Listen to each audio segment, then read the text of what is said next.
Next point, social media. Do right use of social media. എനിക്കിത് വളരെ favourite ആയിട്ടുള്ള ടോപ്പിക്കാണ്. ഇതിനെ ബേസ് ചെയ്തിട്ട് മാത്രം കുറെ കാര്യങ്ങൾ സംസാരിക്കാനുണ്ട്.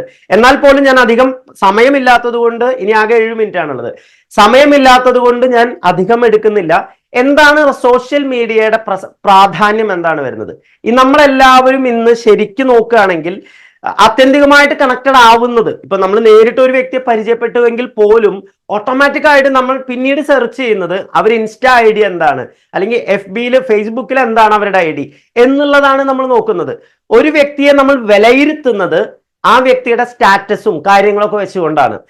എപ്പോഴും നമ്മൾ വേണ്ടത് ഒരു ഡയറക്ട് സെല്ലിംഗ്, പ്രൊഫഷണൽ ആയിട്ട് ഡയറക്ട് സെല്ലിംഗ് ചെയ്ത് വിജയിക്കേണ്ട ഒരു വ്യക്തിയെ സംബന്ധിച്ച് ഒരു സോഷ്യൽ മീഡിയ ഡിസിപ്ലിൻ കീപ്പ് ചെയ്യേണ്ടത് വളരെ അത്യാവശ്യമാണ്. എന്താണ് സോഷ്യൽ മീഡിയ ഡിസിപ്ലിൻ എന്ന് ചോദിച്ചിട്ടുണ്ടെങ്കിൽ, ഇപ്പൊ നമുക്കറിയാം, ഇപ്പൊ ഫേസ്ബുക്കിലൊക്കെ നമ്മൾ കയറി നോക്കുന്ന സമയത്ത്, ഇൻസ്റ്റാഗ്രാമിൽ അത്രമാത്രം ഇല്ല, എന്നാലും ഉണ്ട്, ഇപ്പൊ കുറേശ്ശെ വന്നു തുടങ്ങിയിട്ടുണ്ട്.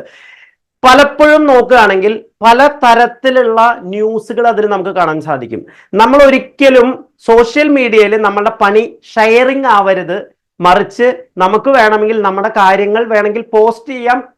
അത്തരത്തിലുള്ള കാര്യങ്ങൾ മാത്രമാണ് ചെയ്യാൻ പാടുക. അല്ലാതെ ഇപ്പൊ നമ്മളിപ്പോ മഞ്ജു വാര്യർ ആരെ വിവാഹം കഴിച്ചു എന്ന് പറഞ്ഞ് കൂടുതൽ അറിയാൻ ഈ ലിങ്കിൽ ക്ലിക്ക് ചെയ്യുക. നമ്മൾ എന്ത് ചെയ്തു? ക്ലിക്ക് ചെയ്തു. അവസാനം ചെല്ലുന്ന സമയത്ത് മഞ്ജു വാര്യർ ഇപ്പൊ കല്യാണം കഴിക്കുന്നില്ല എന്നാണ് പറയുന്നത് എന്നുള്ള ന്യൂസ് ആയിരിക്കും അവിടെ കാണുന്നുണ്ടായിരിക്കും. അപ്പൊ എന്ന് പറഞ്ഞാൽ ഇതൊക്കെ എന്താണ് ചോദിച്ചിട്ടുണ്ടെങ്കിൽ ഓരോ വെബ്സൈറ്റിന് അവരുടെ റീച്ച് കൂട്ടാൻ വേണ്ടിയിട്ടുള്ള ഒരു സെൻസേഷണൽ സംഭവം ക്രിയേറ്റ് ചെയ്യുന്നതാണ്. അപ്പോ എന്ത് വേണം?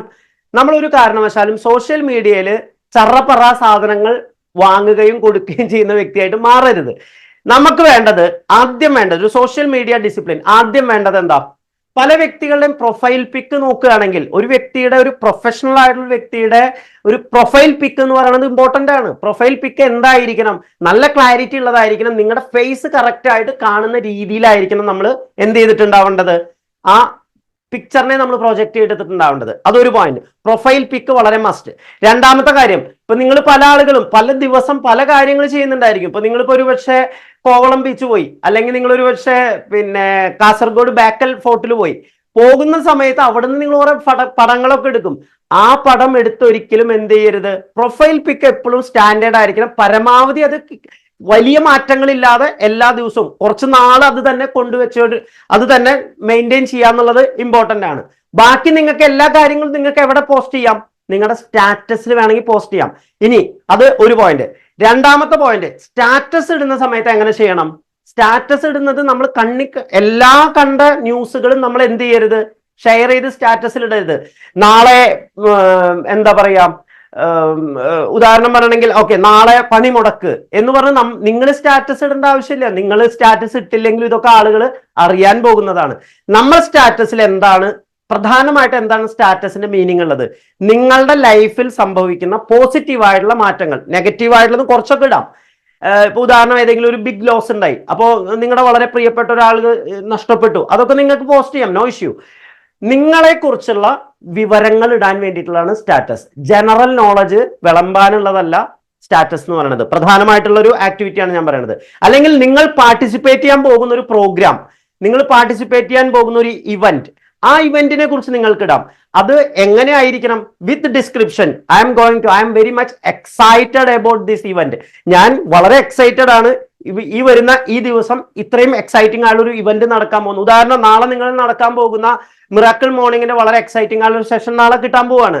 നിങ്ങൾക്ക് അതിനെ കുറിച്ച് ഇടാം. I am very much excited about this session എന്ന് പറഞ്ഞിട്ട് നിങ്ങൾക്ക് എന്ത് ചെയ്യാം? ആ ഡിസ്ക്രിപ്ഷനോട് കൂട്ടിയിട്ട് ഇടാം.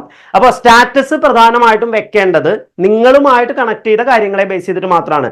ശുഭദിനം കൂട്ടുകാരെ, പിന്നെ ഏതെങ്കിലുമൊക്കെ ചില പ്രേയറുകൾ, ഇതൊന്നും അല്ല ശരിക്ക്. കാരണം ഒരു പ്രൊഫഷണലി ഇത് ചെയ്യുന്ന രീതിയിലാണ് ഞാനിത് പറയുന്നത്. അപ്പോ ആ രീതിയിൽ നമ്മൾ അതിനെ മെയിൻറ്റെയിൻ ചെയ്യുക.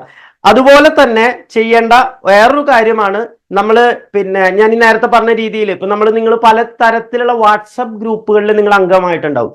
ഏത് ഗ്രൂപ്പിലാണോ നിങ്ങൾ അംഗമായിട്ടുള്ളത് പ്രധാനമായിട്ടും അത്തരത്തിലുള്ള ഗ്രൂപ്പുകളിൽ നടക്കുന്ന ആക്ടിവിറ്റിയിൽ നിങ്ങൾ എന്ത് ചെയ്യുക, പാർട്ടിസിപ്പേറ്റ് ചെയ്യുക. ഉദാഹരണം പറയണമെങ്കിൽ നമ്മൾ എല്ലാവരും കണക്റ്റഡ് ആയിട്ടുള്ള ഗ്രൂപ്പാണ് കേരള വിന്നിംഗ് ടീം. ഈ കേരള വിന്നിംഗ് ടീം എന്ന് പറയുന്ന ഗ്രൂപ്പിൽ നിങ്ങൾ ഓൾമോസ്റ്റ് എല്ലാവരും ഉണ്ടാവും, ഇല്ലാത്തവരും എത്രയും പെട്ടെന്ന് ജോയിൻ ചെയ്യുക. അപ്പൊ അവിടെ നടക്കുന്ന പല പോസ്റ്റുകൾ അവിടെ വരുന്നുണ്ടായിരിക്കും. ഉദാഹരണം പറഞ്ഞാൽ അപ്പൊ നാളത്തെ മിറാക്കിൾ മോർണിംഗിനെ കുറിച്ചുള്ള പോസ്റ്റ് നിങ്ങളത് കണ്ടു എന്നുള്ളത് എന്ത് ചെയ്യാൻ വേണ്ടിയിട്ട്, നിങ്ങൾ എല്ലാവരും ലൈക്ക് പോസ്റ്റ് ചെയ്യണം എന്നല്ല, പക്ഷെ നമുക്ക് എന്ത് ചെയ്യാൻ പറ്റും, റിയാക്ഷൻ ആയിട്ട് ചെയ്യാൻ പറ്റും. മിനിമം അത്തരത്തിലുള്ള കാര്യങ്ങളെങ്കിലും നമ്മൾ എന്ത് ചെയ്യുക, ഫോളോ ചെയ്യുക. അതുപോലെ തന്നെ ഒരു മീറ്റിംഗ് അറ്റൻഡ് ചെയ്തു, പ്രോഗ്രാം കഴിഞ്ഞിട്ടുണ്ടെങ്കിൽ ആ പ്രോഗ്രാം ചെയ്ത വ്യക്തിക്ക് നമ്മൾ ഒരു താങ്ക്സ് നോട്ട് വിടുക. ഇതൊക്കെ നമ്മളുടെ ഓട്ടോമാറ്റിക് ആയിട്ടുള്ള ഒരു ധാർമ്മികമായിട്ടുള്ള, പ്രത്യേകിച്ചും സോഷ്യൽ മീഡിയയിൽ ചെയ്യേണ്ട കാര്യങ്ങളാണ് ഇതൊക്കെ. അപ്പോൾ ഈ രീതിയിൽ പ്രോപ്പർ ആയിട്ട് യൂസ് ചെയ്യുക. ഇതിനെക്കുറിച്ച് വലിയൊരു ടോപ്പിക്കാണ്, വലിയ സബ്ജക്റ്റ് ആണ്. ഞാനിത് അധികം ഡീറ്റെയിലേക്ക് പോവാൻ ഇപ്പോൾ സമയമില്ലാത്തതുകൊണ്ട് ഞാൻ അധികം ഇനി സമയം എടുക്കുന്നില്ല. ഓക്കെ, അപ്പോൾ പ്രൊഫൈൽ പിക്ക് ആണ് ഇതിന്റെ ഏറ്റവും ഇമ്പോർട്ടന്റ് ആയിട്ടുള്ള കാര്യം. ആവശ്യമുള്ളത് മാത്രം ഷെയർ ചെയ്യുക, ആവശ്യമില്ലാത്ത ഷെയർ ചെയ്യാതിരിക്കുക. ഇത് പറഞ്ഞപ്പോൾ ഒരു കാര്യം കൂടെ ഞാൻ പറയാതെ അവസാനിപ്പിക്കാൻ പറ്റില്ല എന്നുള്ളതുകൊണ്ട് പറയുകയാണ്. നമ്മളൊരു പ്രൊഡക്റ്റിനെ കുറിച്ച് ചില ആളുകൾ പ്രൊഡക്റ്റിന്റെ പടം എടുത്ത് ഷെയർ ചെയ്യുന്നത് കാണുന്നുണ്ട്. ഒരിക്കലും അത് ചെയ്തിട്ട് യാതൊരു കാര്യമില്ല.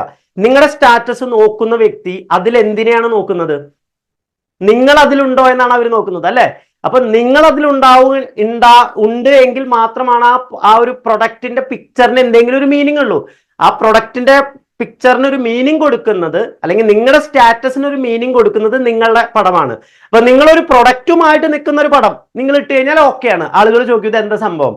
അപ്പൊ ഈ രീതിയിൽ നിങ്ങൾക്ക് ചെയ്യാൻ പറ്റും, അല്ലാതെ നമ്മൾ വെറുതെ കുറെ പടങ്ങൾ ഇടരുത്, അതുകൊണ്ട് കാര്യങ്ങളില്ല. ഓക്കെ.